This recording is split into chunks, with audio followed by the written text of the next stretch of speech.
when I started reporting on mining, there was a lot of talk about how it was assumed that scarcity would be the biggest barrier to us getting the metals we needed, like just almost literally things running out.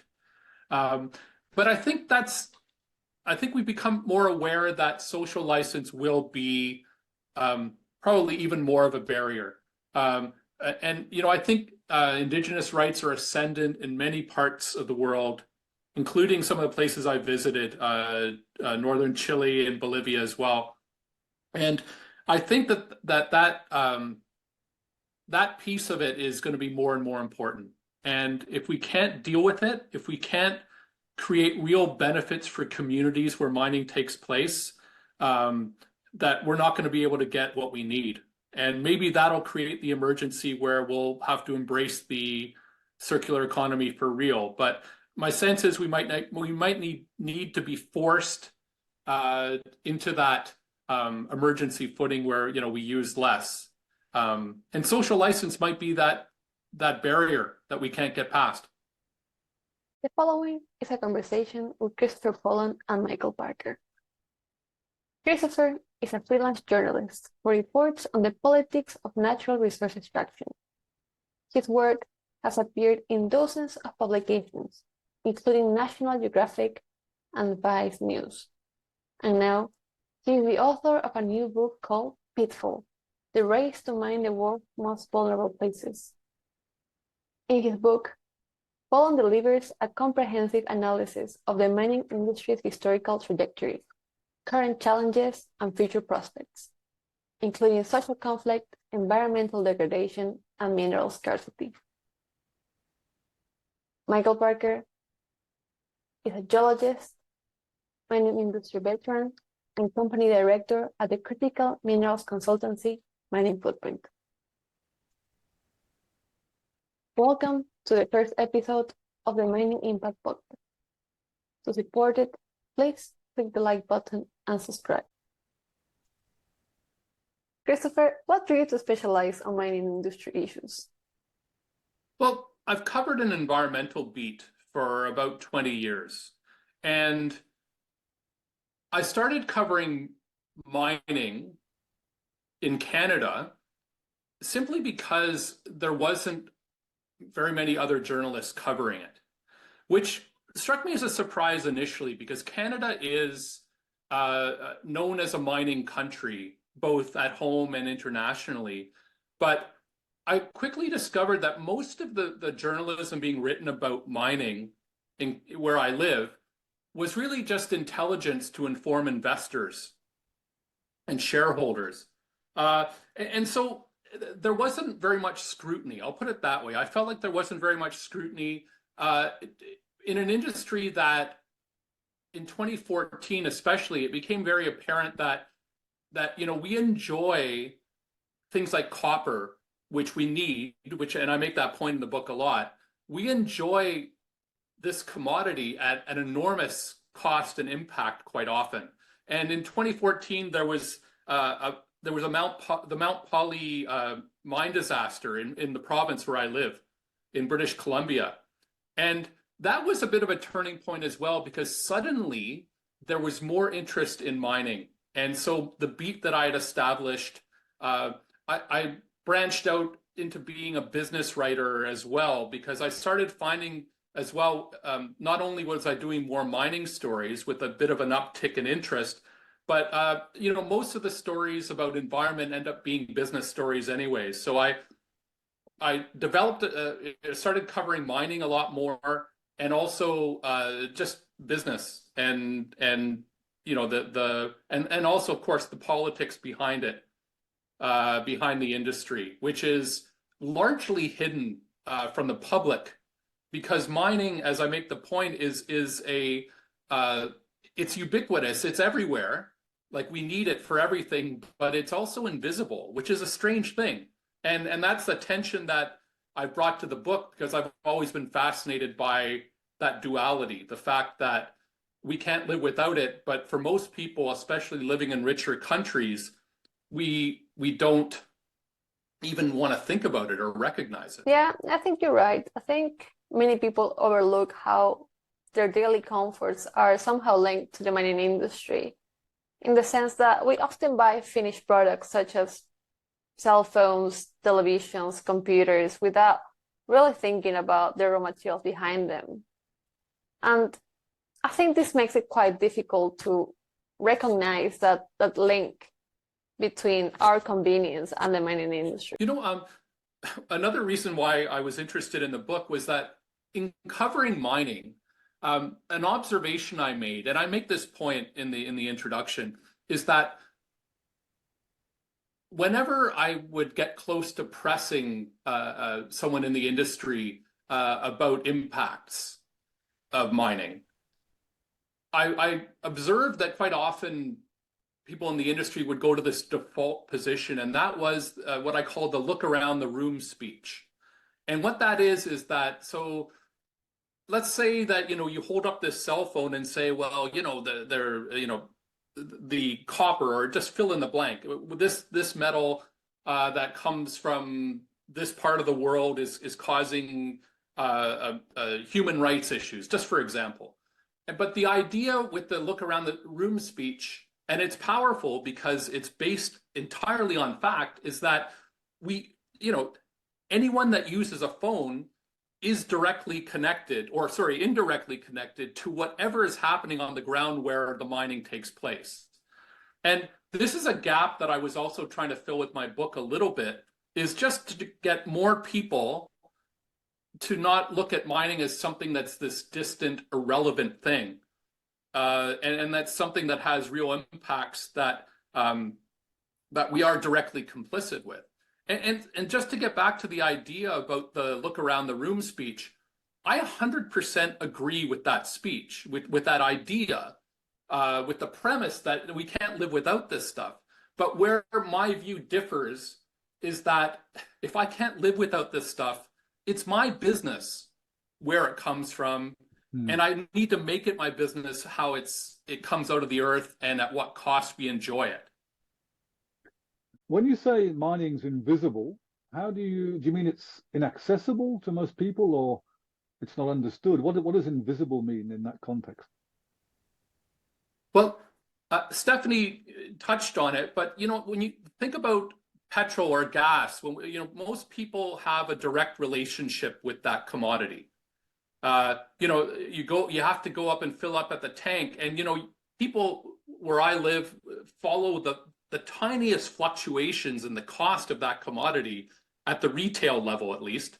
And there's nothing like that really, that direct, I haven't gone out to buy copper once in my life. Yeah. Or rare earth elements. I'm not in the market for any right now. Yeah.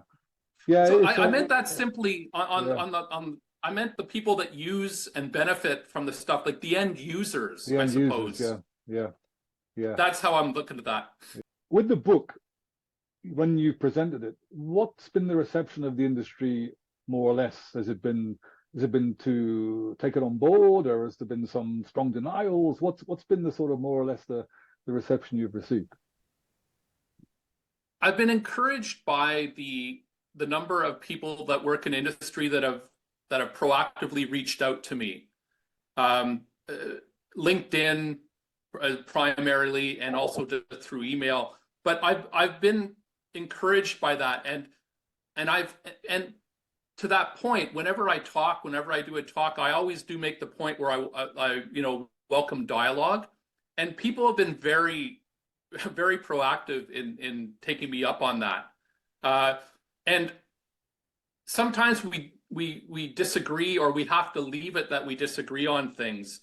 But it's been very encouraging. And one thing that has attracted a lot of interest was, I did this thought experiment at the end of the book where I look at gold as a commodity, and I make the point that it has very few practical uses, and that if we're going to really double down on critical metals and getting metals that we actually need for a clean energy transition, that there are times where, I basically put it out there in I won't say inflammatory language, but kind of shit disturbing a little bit.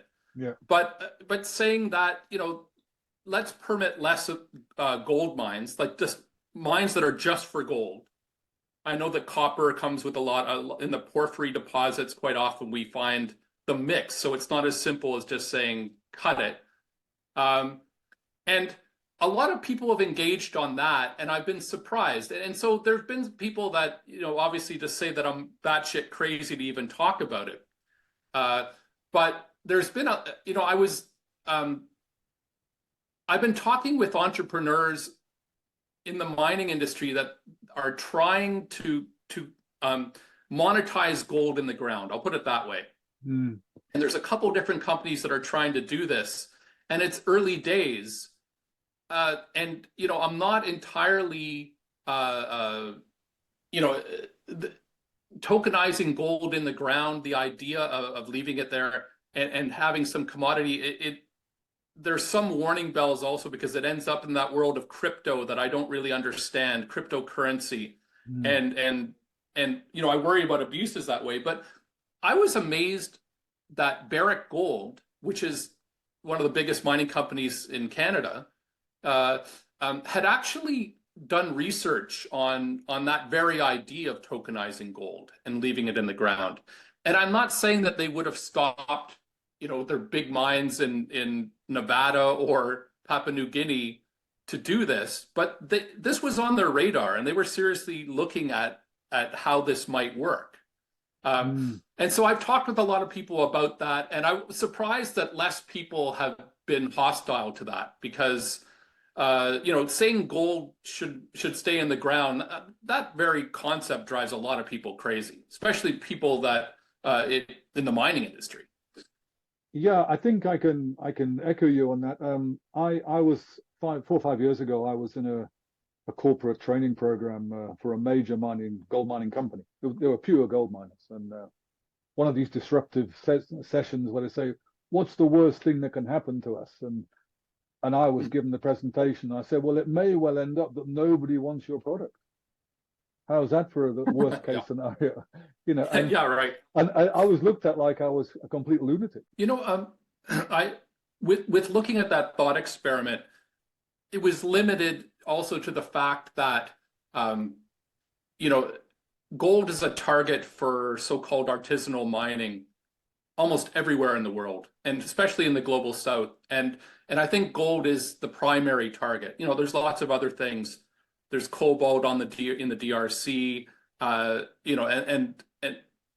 diamonds and gems and those kinds of things.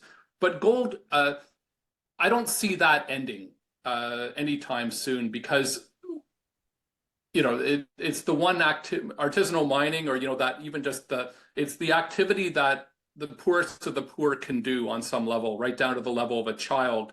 And as I document in my book, there's at least 45 million people who scrape out a subsistence doing that. Yeah. So, it has its limits as a thought experiment. I'll put it that way. Yeah, and I think it's also related to the fact that gold is often used as sort of value or status symbol.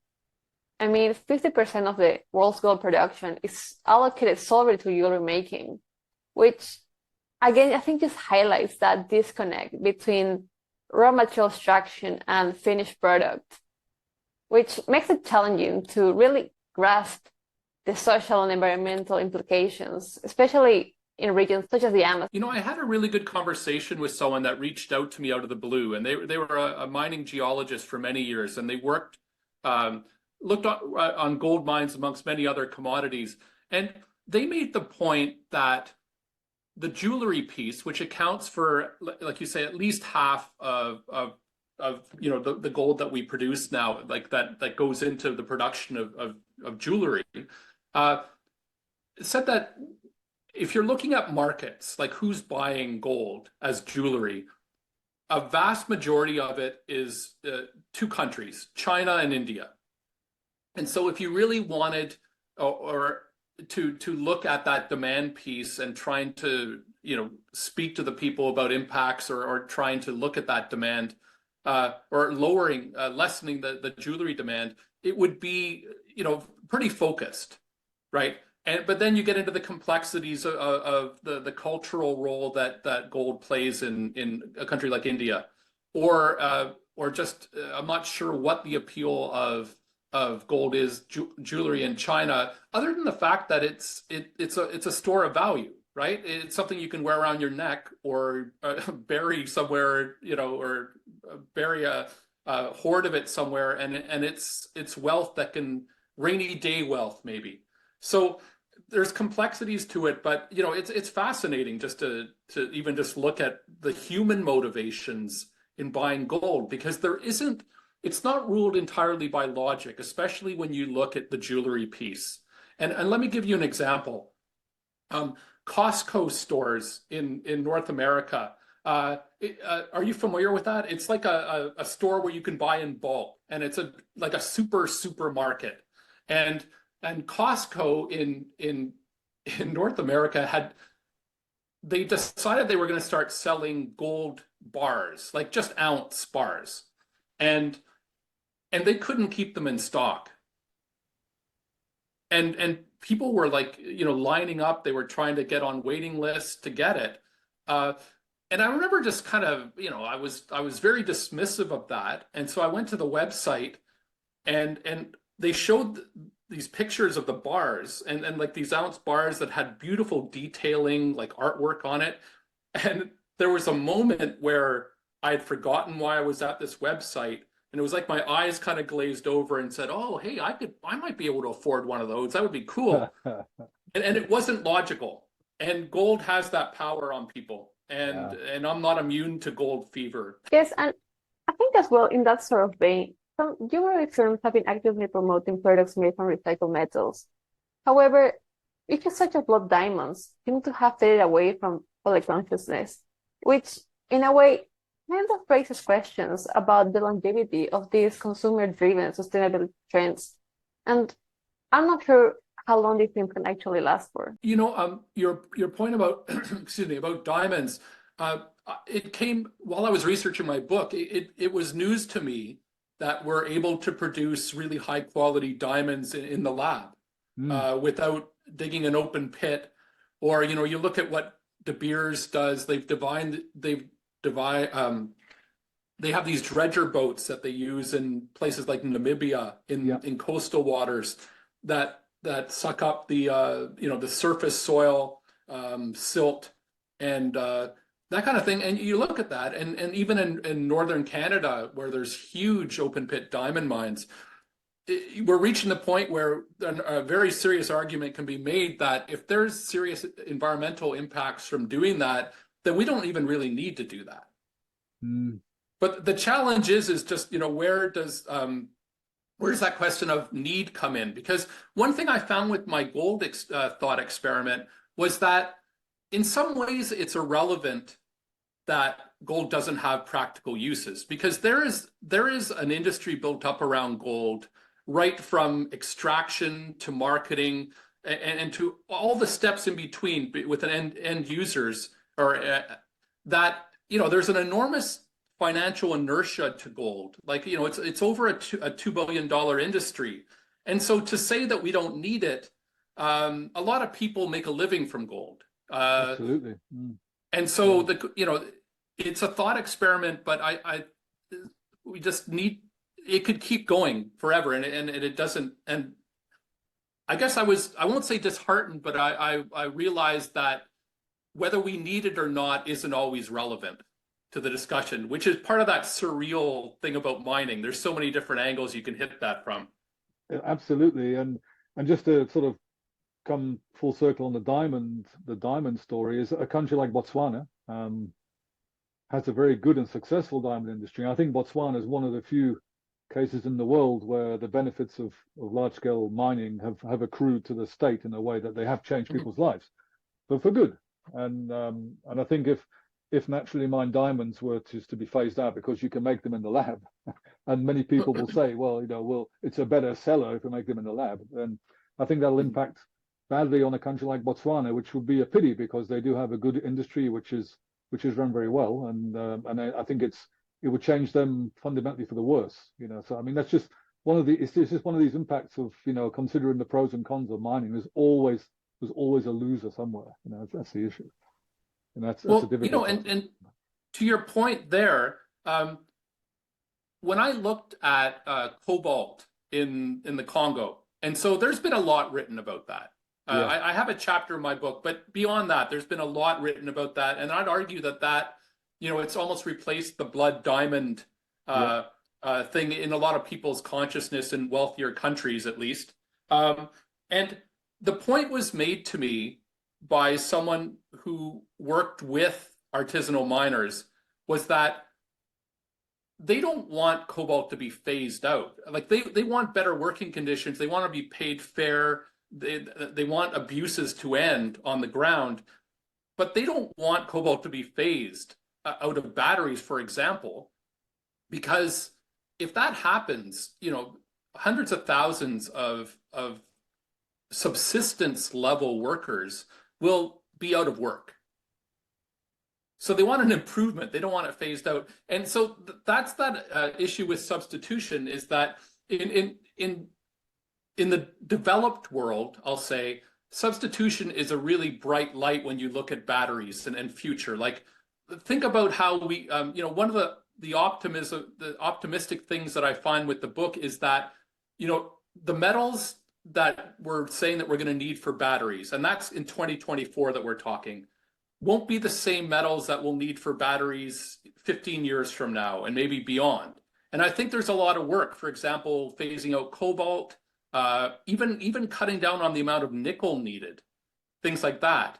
And so substitution is a double-edged sword, and we've seen it throughout history.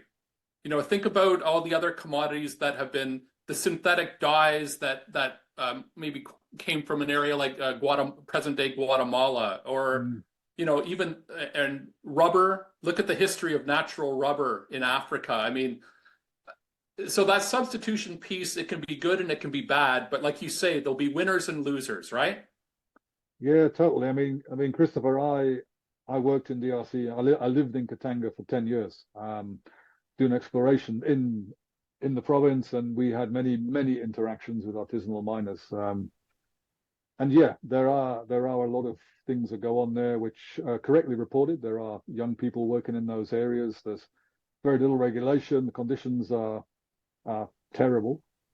People working in shorts and without any boots. It's really something that sort of goes back a couple of centuries maybe. But the interactions we had, and you're right, the overwhelming. I mean, we had many discussions with those guys, because we had to cross their area to get to our area, or in some cases they came to our area and started work in our concession. Yeah. The overwhelming need they had was for work. They wanted income. I said, I'm not doing this for me. I'm doing this for my family, so I can feed my family. I can feed my kids. And many of them wanted us as a bigger company to actually take over the concession they were working on, because they realized that there would be a payroll, there'd be benefits, there'd be steady income. And yet what stopped that was there was a whole, as you say, there's a whole dependency of people that depend on that artisanal mining. There's people collecting taxes. There was middlemen that basically bought a bag of cobalt for $50 and sold it in Johannesburg for $1,000. This is how all these sort of players get involved. It was impossible to even contemplate, getting involved in an artisanal mining project. My sense is the world hasn't really gotten its head around artisanal mining, and what I mean by that is that it's this paradox. It's at once this intractable human rights crisis, but at the same time, like the World Bank since at least 2009 has been working on trying to legitimize it somehow, or find, create, I think create a tenure system, that kind of thing. And my sense is that it's so patchy and uneven that it's really difficult to talk about artisanal mining as if it's one thing. I think it's a different thing almost everywhere on the planet where it happens. No, absolutely. And as you're perfectly correct, there's many attempts to formalize artisanal mining, to to create a sort of a sharing regime where artisanal miners are not going to impact the porphyry copper deposit. I mean, they're not. I mean, even if they mine there for 100 years, they're going to make a tiny dent in the ore resource. So maybe they, there's been attempts to let artisanal miners in communities mine surface veins that are quite rich and get some benefit from that, and leave the bigger companies to explore for the bigger sort of resources. But there's always an underlying tension. It's very difficult to manage, and it's just such a complex sort of subject that we could talk the whole podcast about that. But I think I think you're right. The world doesn't really, apart from images of artisanal mining, the world doesn't really get to see. They see a small snapshot of that very complex industry. In your book, you discuss the conditions in Potosí and the Cerro Rico mines of Bolivia, where workers, many of them underage, face extremely precarious and unsafe working conditions. This has led UNESCO to issue warnings about the site's potential loss of its World Heritage status if the government fails to shut down these mines. Yet, the absence of alternative work opportunities leaves these men with few other options. I think this is one of many scenarios that perfectly highlights the existing challenges of balancing economic necessity with humanitarian and environmental concerns. In your experience, how have activists and critics responded to this sort of? I find that I think when I look at the reaction to my book, I think some of the harshest reactions I've gotten actually have been from people on the activist side. And it's not like a universal thing, but there's a segment of people that want to end all mining, and it's not going to happen, and it can't happen. And also just to give an example of my discussion with at one point in the book, I talk with a billionaire who lives on Bowen Island, and he's a mining tycoon. But he's sort of this contradictory character because he gives enormous amounts of money to environmental causes, and he's embraced the biodiversity extinction crisis. He's made that kind of his pet project.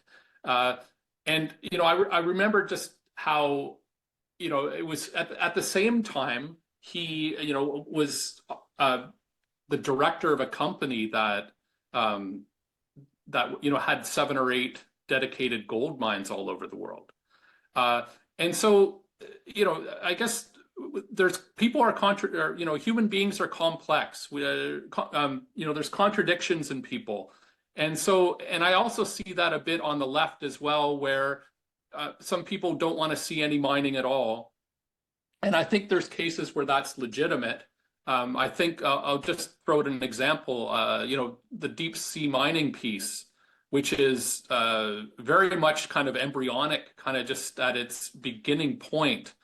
I don't think, for example, I think that a lot of the countries that have lined up wanting a precautionary pause, that's the term they use, or even an outright moratorium until we better understand the impacts. I think there's a lot to be said for that as well. But I really think you need to pick your spots. And the deep sea mining piece, it's something that we could see mining as soon as 2025 in the Clarion-Clipperton zone, which is this vast area of where there's lots of metallic nodules on the ocean floor between Mexico and Hawaii. And I don't think we're going to be able to know what the long-term impacts of that industry is until we actually try to do it at scale. So that's an example of, if an activist says, no deep sea mining, I'm good with that.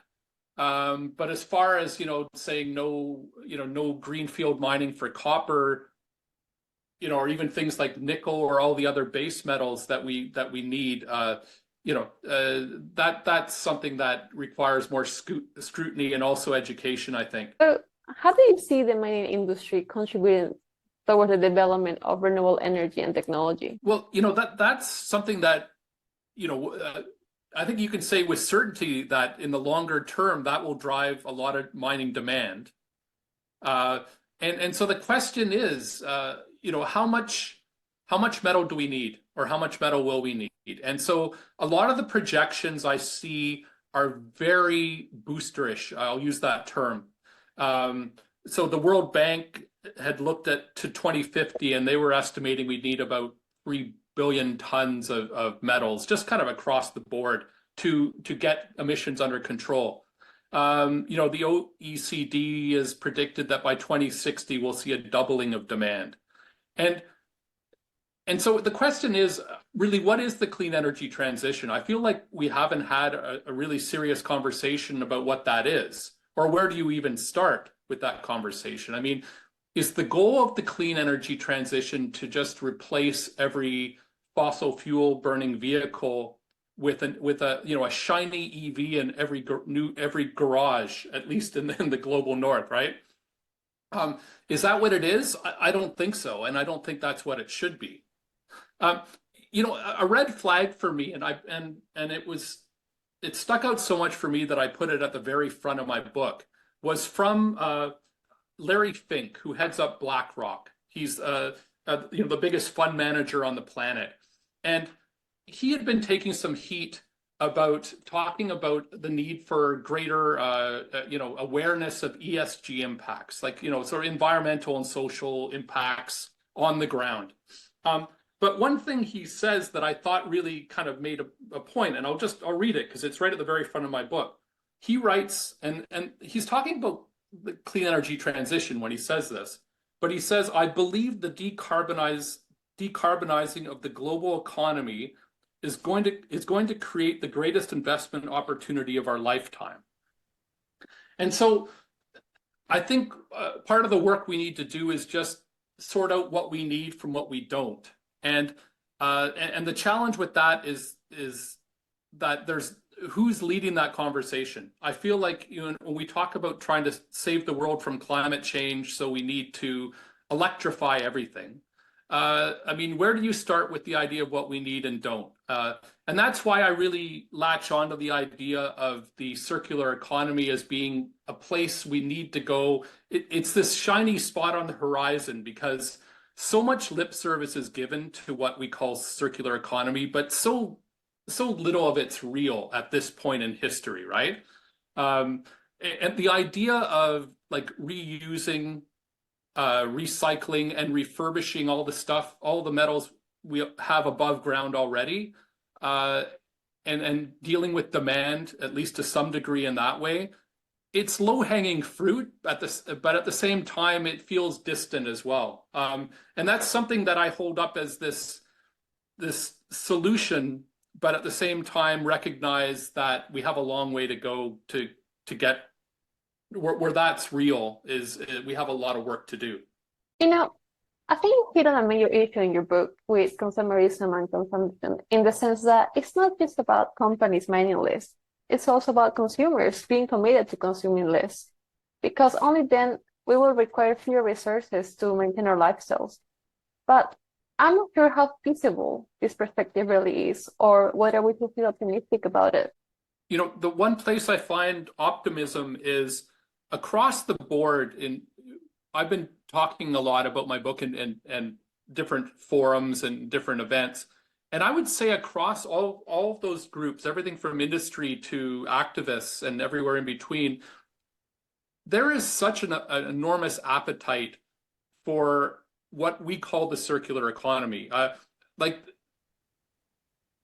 I've been at events where people start talking about how, how the repairman came to their house for their dishwasher and told them it's way cheaper just to buy a new one. And it might just be a single part.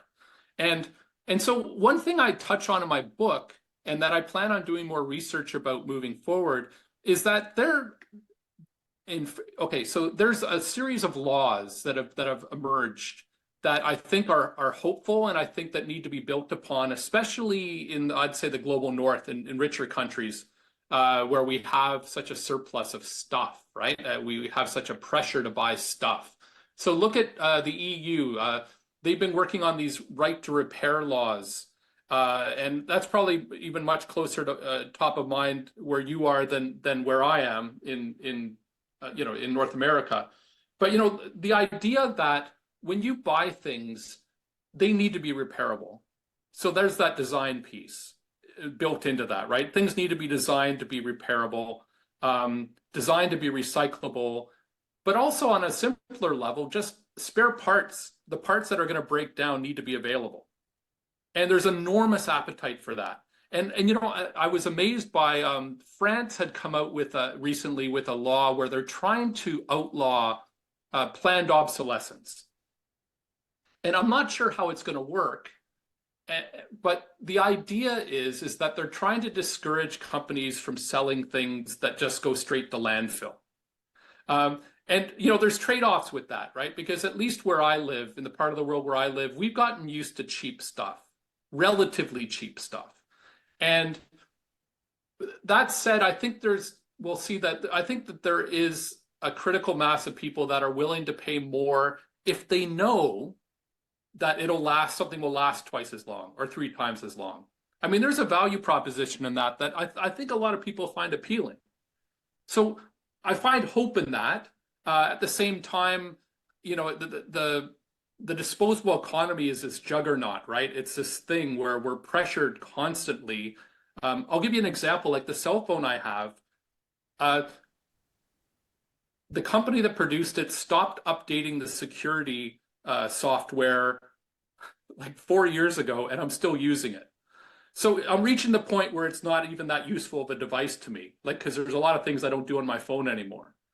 Just an example, right? I have to upgrade or I have to throw it away. Yeah, totally. I mean, that's it. That's the advancements that come. But I think you're right. I think the enthusiasm for the sort of the circular economy is there. And I think an example is the way people have gravitated to organic foods or to sort of hormone-free foods, or once people are made aware of the benefits to them and to the planet of migrating to a product which is maybe slightly more expensive but is more beneficial, I think people accept that and take it on board. I think that's Yep. I think, and that we see that we see many organic food stores. We see a plethora of plant-based milks and dairy products. So that that's people take it on board. So I think part of the issue is to get that enthusiasm from the conferences out into the general public and say, well, let's start to recycle and reuse things. And it's a very far-sighted sort of effort by the French government to basically discourage obsolescence. I mean, that's I hadn't heard of that. I'm quite impressed by that. I think it's quite a sort of an innovative way of approaching things. So. Your example of food, there's been a lot of focus on, where does the food come from? Where was it grown? And I think that, to be fair, that's a challenge with mining, right? I mean, you're not going to buy a phone and say, oh, the rare earths, some of them are from Australia and some of them came from Inner Mongolia. And, the other ones came from this new mine in northern Canada. Like, I mean, that's a difficult piece. But I think that just awareness of the impacts, like, I think what will help drive, like with the book, what I'm hoping, I see as the first step. Like, we can't embrace a circular economy with metals in mind unless we have a motivation to even look at it. And so a motivation for me is, over the years I've covered any number of big tailings disasters. And so I've come to the conclusion that when I say that we need to limit the number of holes we dig in the ground, what I really mean is that we need to limit the number of giant tailings dams that by necessity have to exist on the landscape of this planet. Like, just full stop. Like, even if it's well managed, in 100 years, where will that company be? I think we need to limit the number of tailings dams. And I think tailings are the Achilles heel of the mining industry. And if someone takes away something from my book, it's just to understand that by using less metals, we can reduce those kind of liabilities on the face of the earth. Not everyone's going to care about what's happening in the Amazon or somewhere else in the global south, someplace, Papua New Guinea, someplace they'll never go. But like I said, I'm hopeful, and that's the most you can do really at some point. Yeah, I think it's that awareness. It's that awareness, as you say, of the inputs into everyday, sort of instruments and utensils that we use. The circular economy is, I think it's probably almost there for computers and cell phones. I think there's enough out there to recycle and rebuild. We know that the base metals like copper, we can't recycle what we need if we're going to meet even part of the forecast of what's needed for future use. And certainly steel and aluminium as well. It's going to have to be mined for the foreseeable future. I mean, we can only recycle 20% of aluminium, I think, or 30%, or I think now 30% of steel or iron as well. So I mean, it's the circular economy is very applicable to some things and not so applicable to others. But that reduction of consumption is a good topic, and I think it's something that recycling is part of that topic, and the circular economy as well. I think it's a good starting point to educate the public. Well, the idea that when I think of the energy industry, utilities, they often talk about demand side management, right? The idea that just turn off your lights, like use less, because the cleanest unit of anything that is the one that you don't have to burn or use, right? And I really think that that's the piece that's so important with metals, is that we have so much above ground already. First, so that recycling piece, but also reuse, and also just trying to figure out what we need versus what we don't need. And it's a tough sell, right? Because it's not that sexy. But I think that there's, like I was saying, a critical mass of people that care. I think there's a very good sustainability unit in the University of Queensland and in Australia, and I think about 4 or 5 years ago they cited there was something like 49 standards that can be applied to mining, and this sort of standard sort of overflow creates an inertia, because what do we do? Which one do we follow? Which is the updated one? And that as well from the industry side. I mean, talking about sustainability of mining, there is so much information and so many options out there, and so much confusion in regulations, and often these regulations become incorporated in the stock exchanges. You need to have these policies that reflect sustainable practices, or reflect human rights, or reflect these things, and rightly so. But it just becomes often too big to handle for many companies, and that's a challenge as well. I think if we simplify the way that the regulations are presented to mining companies, not that they're not intelligent companies, but I think it just means that they'll be easier to adopt and apply, and for the benefit of everybody, both the producers and the consumers. Does that come out at all in your book? It does. I look at ESG a little bit. I had originally written about assurance standards a bit in my book. There was a section, and it didn't make the final cut. And what was interesting about that was when I started researching my book, I started collecting standards. So I had a list that I was making. And maybe to your point about how many of them there are, because I was going to try to look at what was best, and what should we try to encourage, or what are the best ones. And by the time I hit about 35 or 40, I just said, this is too mind-boggling. One thing that is encouraging is that there's one assurance standard that has been fashioned after FSC for wood. It's like the fair trade wood concept that came out, decades ago. And it's called IRMA, and it's an acronym. And what they do is they evaluate mines on a mine-by-mine basis, and Anglo American has signed up for this and committed to have all their mines go through it. And it's pretty stringent.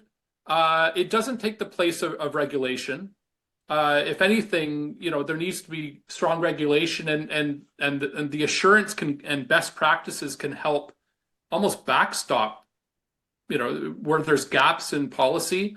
So I think these assurance standards do serve a purpose, but not stand alone. I think there needs to be regulation as well. I think the challenge is just that it's so uneven all over the planet. Regulations in the DRC versus in Canada or, or Australia, you know what I mean? Like it's different everywhere. So there's definitely a purpose, definitely a useful purpose behind some of these assurance standards for sure. Yeah, no, I agree totally. And if we can identify a set or one or several that are the most applicable, that might be useful to the industry, because it's really, you just can't get your arms around all these things at the same time. It's a little bit sort of and that leads to a certain amount of intransigence from the industry in some respects, because it's just way too big a subject to encompass as a and it has to be a tool that one can adapt logically into your business. It has to be something that's just not a bolt-on thing. I mean, I was talking to Stephanie, and I was interested. It was your grandfather that went to Timmins, is that right? In the book? Yeah, Yeah, that's right. The safety story is interesting because in your grandfather's time and in my grandparents' time, several of them were coal miners in the northwest of England. Safety was not considered to be essential. It was a nice add-on.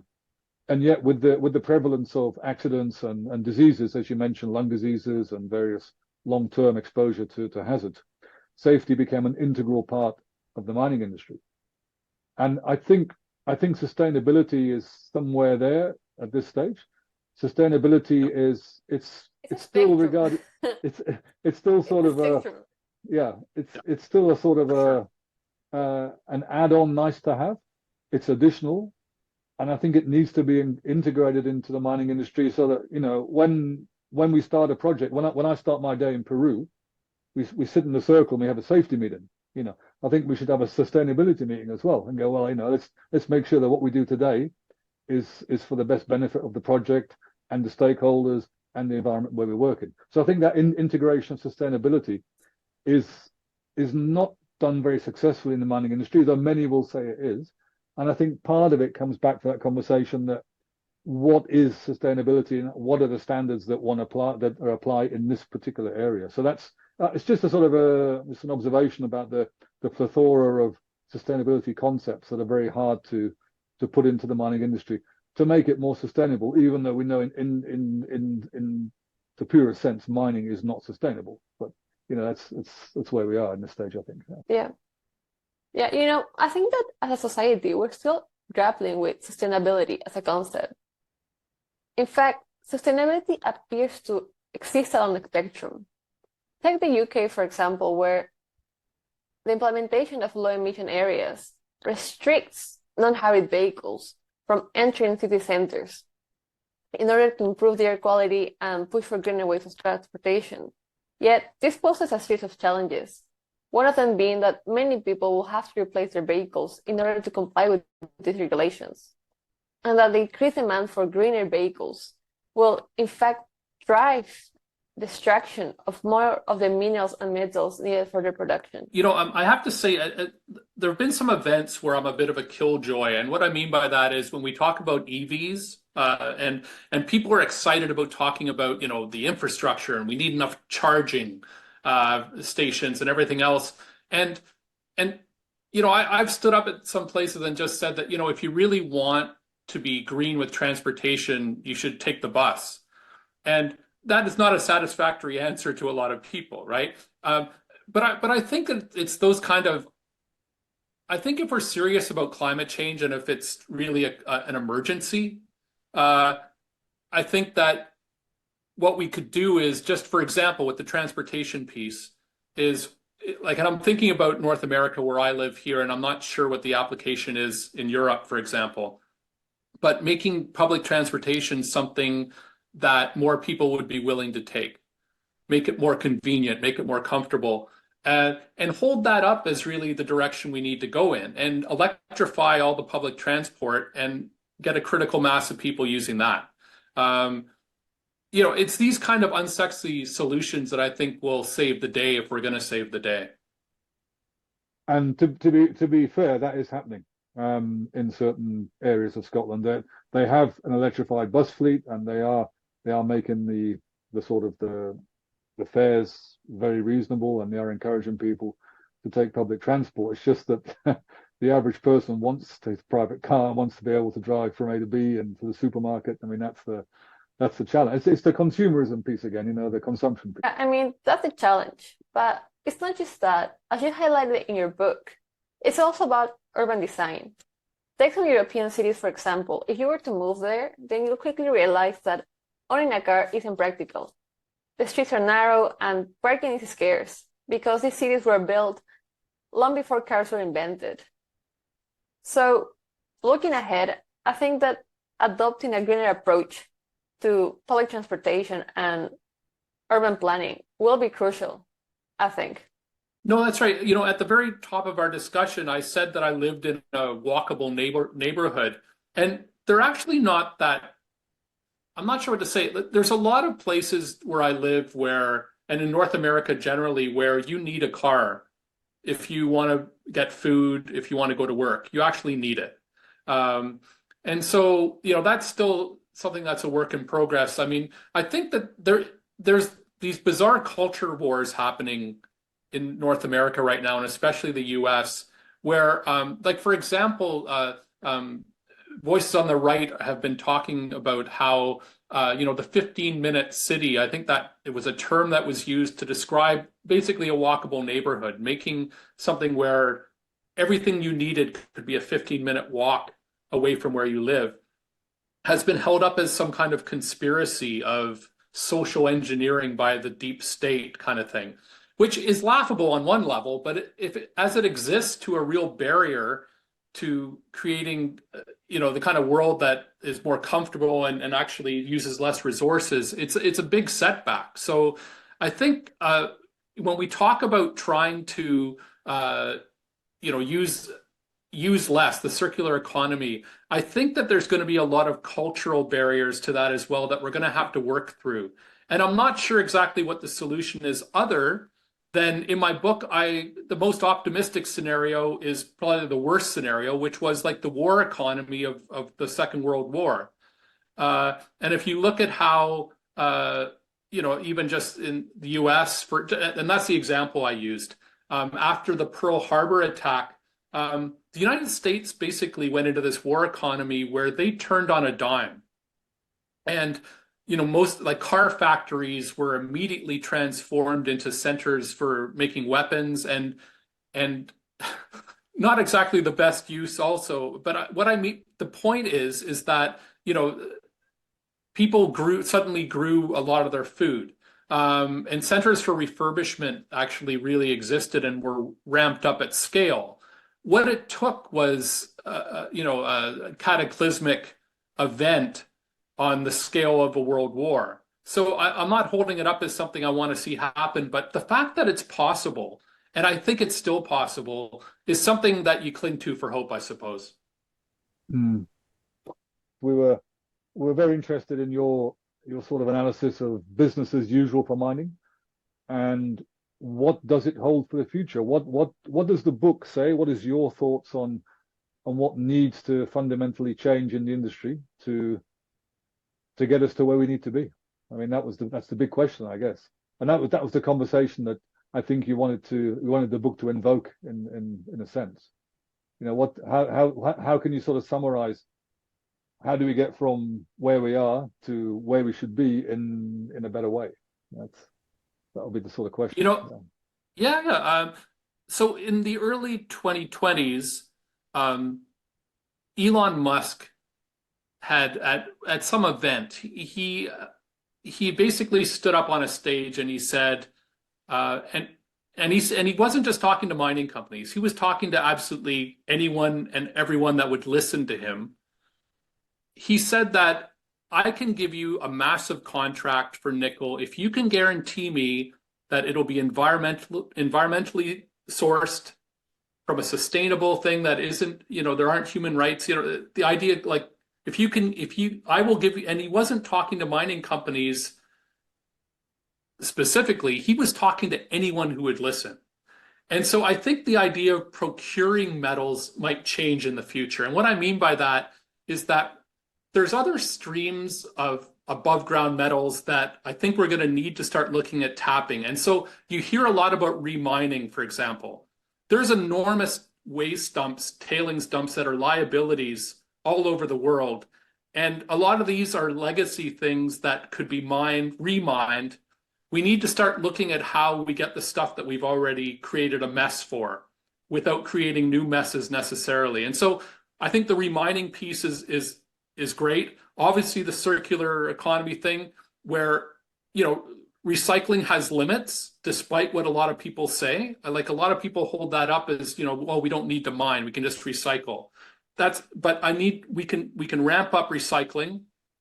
That demand side management piece where we just use less and even legislate it with the examples of France and even the EU to a certain degree.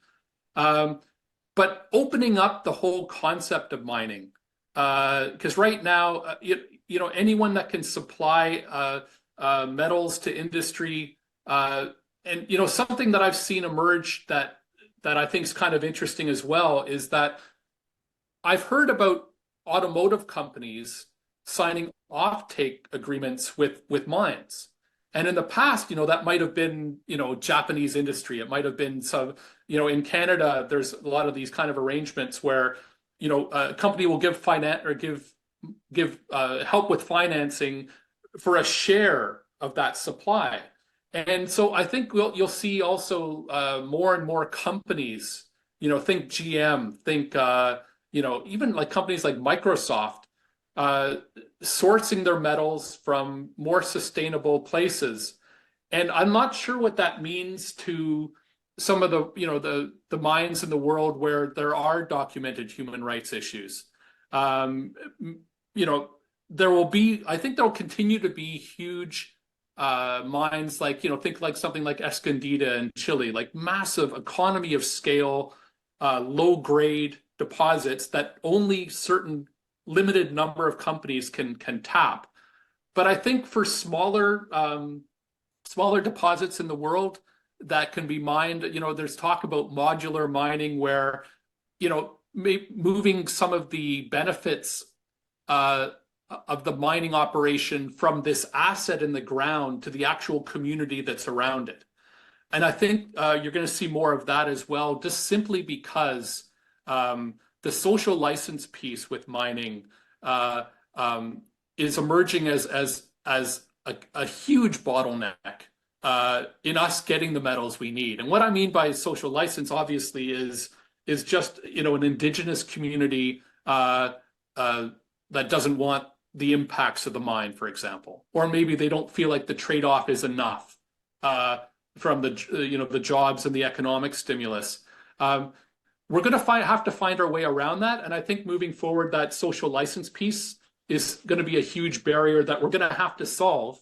And when I say we, I don't mean mining companies specifically, just mining companies, but governments, the companies, and also just the end users.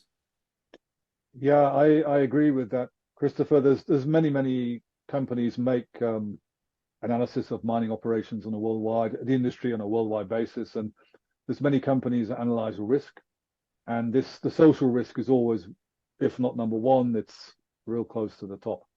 I think that comes from the fact that, these days the deposits that are left to mine are the most remote. I think in Peru, most of them are in the southern part of Peru and the high part of the Andes, which is probably the most challenging area socially to operate. Mining companies, wherever they seem to operate, seem to encounter these fractures in society.